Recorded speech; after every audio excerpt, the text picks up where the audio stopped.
Bienvenue à la Fibromyalgie Academy pour ce podcast 2 traitant du syndrome des jambes sans repos. Si vous n'avez pas écouté le premier, je vous engage à l'écouter, mais néanmoins vous pouvez écouter celui-ci indépendamment du premier. Vous nous rejoignez pour la première fois? La Fibromyalgie Academy est une plateforme créée par une équipe soignante en centre de la douleur chronique et spécifiquement axée sur le soulagement des désagréments de la fibromyalgie. Vous cherchez des conseils d'experts en fibromyalgie? C'est ici que vous les trouverez. Dans ce podcast 2, nous allons explorer les symptômes, les manifestations physiques et les ressentis émotionnels que les personnes atteintes de RLS peuvent éprouver. Nous allons donc compléter le premier podcast avec des infos, mais pas que. Il y aura des solutions efficaces, des méthodes pratiques pour diminuer le RLS. Mais également, à la fin de cet épisode, nous allons parler des enfants atteints du syndrome des jambes sans repos. Chacun sera libre d'écouter ce chapitre, parents ou non, car certains conseils sont similaires, peu importe l'âge. Bonjour à tous, bonjour à toutes, explorateurs, exploratrices de la douleur chronique et de la fibromyalgie. Je suis Marie-Lou, thérapeute et infirmière référente à la Fibromyalgie Academy. Je suis spécialisée dans la prise en charge de la douleur, mais mon principal atout est que je suis fibromyalgique à temps plein. Après avoir lutté contre le diagnostic, j'ai compris que tout compte fait, le destin avait bien fait les choses. Alors suivez-moi pour savoir comment retrouver, maintenant, ici, votre confort de vie. Petit rappel rapide. Le RLS est caractérisé par des sensations désagréables dans les jambes, souvent décrites comme des picotements, des fourmillements, des démangeaisons ou une sensation de brûlure. Ces sensations surviennent généralement lorsque la personne est au repos, en particulier le soir ou la nuit, et sont souvent accompagnées d'un besoin irrépressible de bouger les jambes.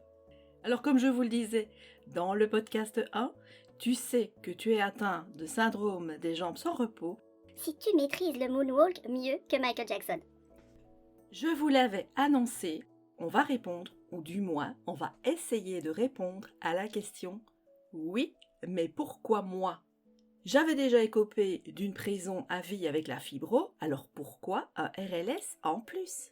Eh bien c'est simple. La réponse est simple. Parce qu'on n'a pas de réponse. Du moins, pas encore. Ce que l'on sait, c'est que les chercheurs pensent qu'il existe des liens entre la fibro et le RLS au niveau du système nerveux central. Mais comme ils n'ont toujours pas identifié clairement les causes de la fibromyalgie ni du syndrome des jambes sans repos, il est difficile de faire un lien. Mais, a priori, tout se passe, une fois encore, au niveau du système nerveux central. Rappelez-vous, dans le podcast 1, je vous ai parlé d'un probable déficit en dopamine qui serait la cause du RLS. Pas de dopamine, pas d'information pour calmer les jambes. Si vous voulez mieux comprendre, écoutez mon analogie avec la voiture dans le podcast 1. Le RLS peut exister seul, un patient qui a uniquement cette pathologie. Mais le RLS peut également s'associer à d'autres pathologies, comme la fibromyalgie, ou bien encore chez des personnes âgées avec des troubles cognitifs. En général, pour le fibromyalgique, il est plus fréquent de développer la fibromyalgie, puis le RLS, plutôt que l'inverse.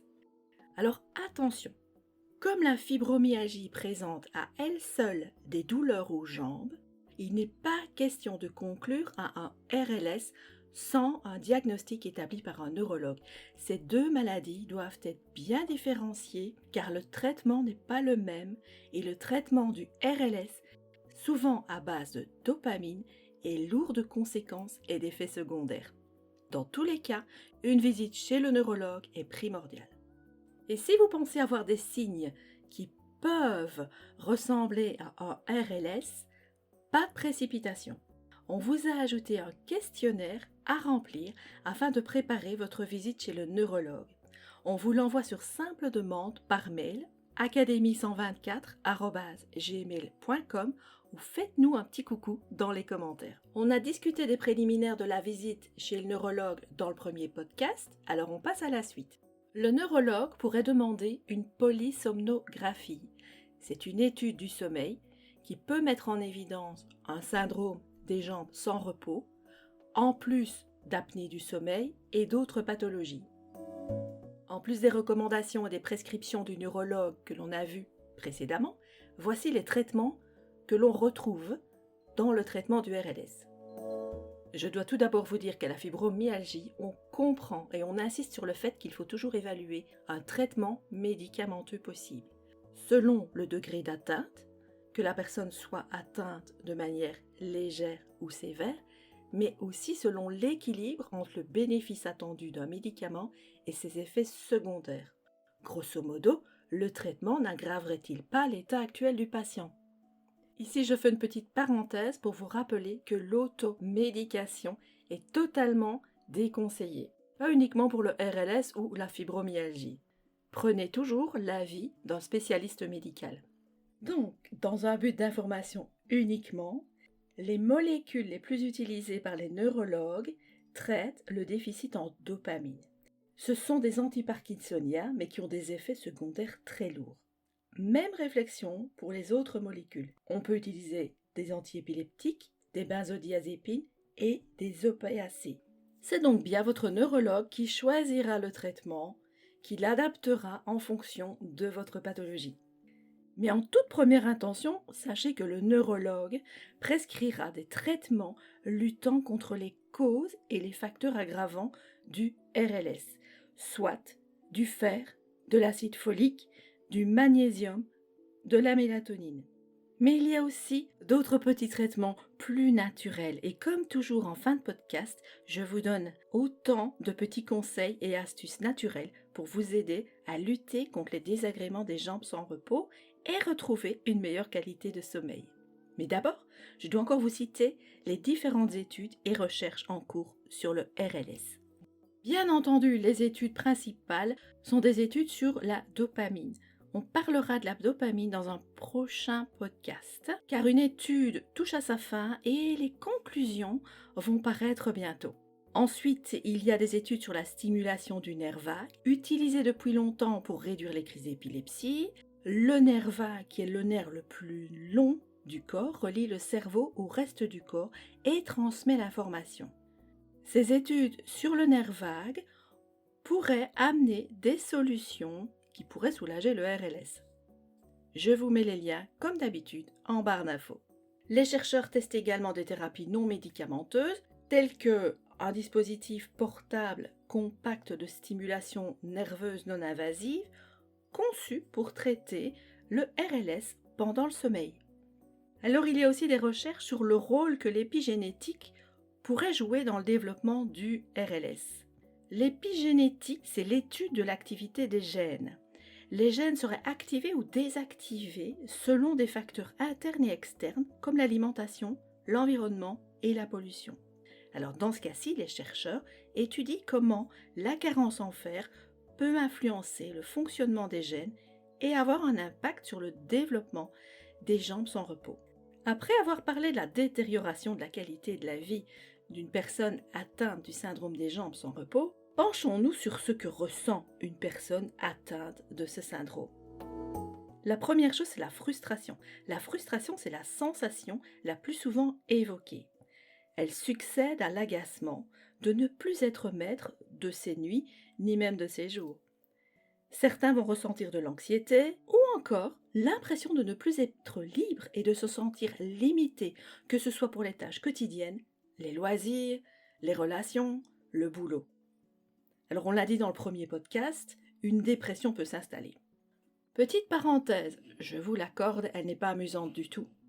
Saviez-vous qu'empêcher quelqu'un de dormir est l'une des tortures les plus efficaces ? Imaginons ce que peut ressentir une personne qui n'a pas de repos ou peu de repos. Alors pour ma part, comme promis, voici quelque chose d'un peu plus gai, mes petites magies, mes petits conseils naturels. En tout premier lieu, je vous parlerai de la couverture lestée. Une couverture lestée, c'est une couverture qui doit faire 10 à 15% de votre poids, qui va donner une sensation de compression sur le corps, mais principalement sur les jambes. Je vous mets les références en barre d'infos, n'hésitez pas à les voir et franchement, c'est une solution très efficace et à moindre coût.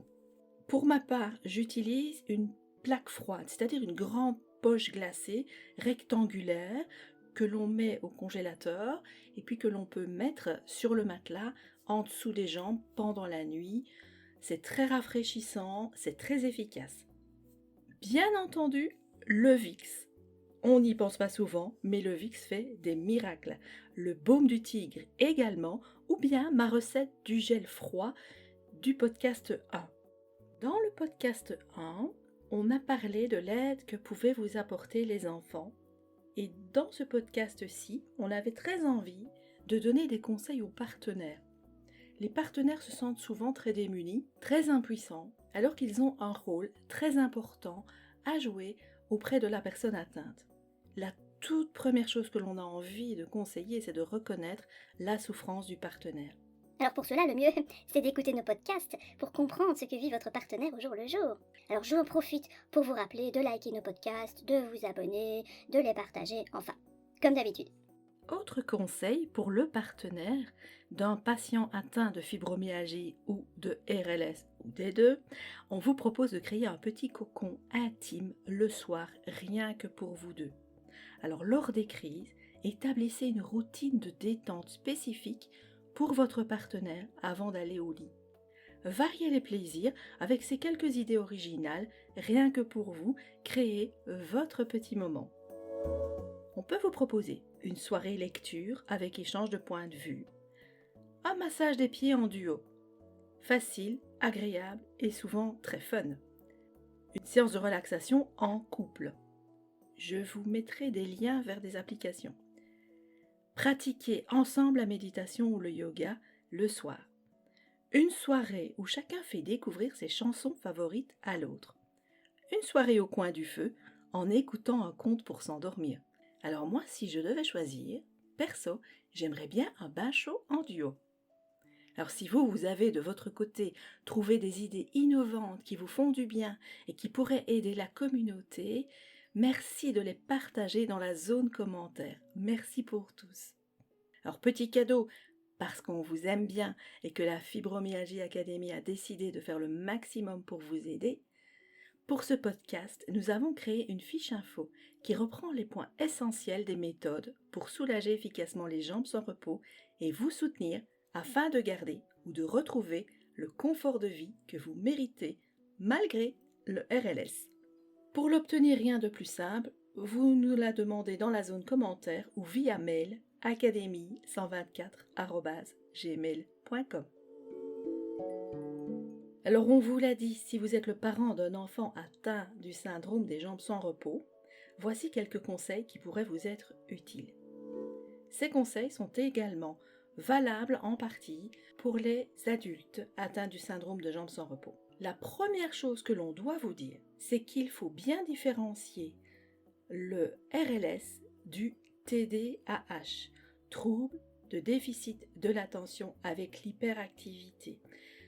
Souvent, on confond les deux et parfois, le mauvais diagnostic est posé. Les symptômes sont très proches, mais ces deux pathologies sont différentes, surtout au niveau des traitements et des retombées néfastes que les traitements mal prescrits pourraient avoir sur l'enfant. Alors, nos petits conseils. Votre enfant, il a besoin d'un soutien sans faille, évidemment, et d'un parent fort sur lequel se reposer. C'est évident. Informez-vous sur le RLS afin de mieux comprendre pour mieux y faire face. Et c'est ce que vous avez fait en écoutant nos deux podcasts. C'est un très beau cadeau que vous faites à vos enfants et que vous vous faites à vous-même. Chez l'enfant, les déclencheurs peuvent être différents. Pas d'alcool, pas de tabac. Vous avez un rôle d'enquêteur privé à jouer. Et côté chocolat et soda, ça se passe comment chez vous? Il y a peut-être là une piste à creuser. Tenez un journal des signes, moments d'apparition, heures de sommeil récupérateur, heures de réveil, dettes de sommeil, ce qui apaise votre enfant, et j'en passe. Encouragez votre enfant à parler ouvertement de ses sensations, avec ses propres mots, aidez-le à trouver des mots, aidez-le à identifier les limites qui sont imposées par le RLS. Posez-lui des questions pour mieux le comprendre. Soyez disponible pour écouter ses préoccupations. Alors si votre enfant vit avec le RLS depuis la naissance ou depuis très jeune, il est possible qu'il ne comprenne pas que ses jambes sont moins calmes que celles des autres enfants et que parfois les autres, eux, Il se repose. Soyez donc très attentif à son capital repos et à sa dette de sommeil. Apprenez à votre enfant ou avec votre enfant des techniques de gestion du stress telles que la relaxation, la respiration profonde, le yoga, la méditation ou d'autres. Encouragez des activités qui favorisent la détente en soirée. Limitez l'usage des écrans, bien entendu, mais je sais, c'est plus facile à dire qu'à faire. Une activité physique régulière, oui, encouragez votre enfant à rester actif physiquement, mais évitez les exercices intenses juste avant le coucher. Des activités douces comme la marche ou la natation sont autorisées. En cas de crise de syndrome des jambes sans repos, aidez votre enfant à trouver des techniques de distraction pour atténuer les sensations inconfortables. Cela peut inclure des activités créatives, des jeux de société, des livres, des puzzles qui vont captiver l'attention de l'enfant pendant les périodes de symptômes. Préparez-lui de bons petits plats riches en fer et en magnésium. Comme c'est souvent le cas chez les enfants, si même le RLS est en rémission pendant quelques semaines, ne sautez pas une visite prévue chez le neurologue. Surtout chez les enfants, il faut penser que les traitements sont différents chez les enfants et qu'ils évoluent en fonction de l'évolution de l'enfant et du poids. Ce qui demande donc un suivi médical régulier. Vous pouvez nous demander notre fiche spécifique conseil à l'enfant atteint de RLS dans la zone commentaire ou bien via mail académie124@gmail.com. Alors n'hésitez pas, c'est gratuit, c'est créé avec le plaisir de partager. Et puis si vous voulez partager également, n'oubliez pas de partager nos podcasts pour toucher le plus grand nombre de personnes atteintes, de liker nos podcasts et pourquoi pas de vous abonner. Cette marque de reconnaissance nous touche et nous soutient pour continuer à partager avec vous nos connaissances de terrain. Vous pouvez nous envoyer vos questions, nous y répondrons avec grand plaisir. Je vous ai cité beaucoup de méthodes, de pistes de solutions, de liens, et dans la barre d'infos, vous pouvez retrouver aussi bien les liens vers des livres, des apps, d'autres chaînes YouTube, que des liens vers du matériel, des produits pour notre recette ou encore les liens vers les sites officiels des recherches en cours dans le domaine du RLS.